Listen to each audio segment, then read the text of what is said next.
सदर ट्रंप के सामने इजरायलियों को आईना दिखाने वाले 2 अरकान को इजरायली पार्लियामेंट से निकाल दिया गया। इजरायली पार्लियामेंट से खिताब के दौरान 2 इजरायली अरकान पार्लियामेंट फ़लस्तीनी रियासत के क़याम के हक़ में नारेबाजी करते रहे।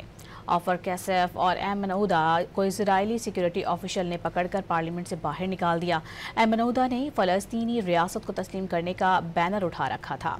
खबर एजेंसी रॉयटर्स से बात करते हुए अयमन ऊदा ने फ़लस्तीनियों से जंग जीतने का जश्न भी जालिया करार दे दिया। I was kicked out of the Knesset for raising the simplest demand, one of the whole international community agrees on. Recognize the state of Palestine. Recognize the simple truth.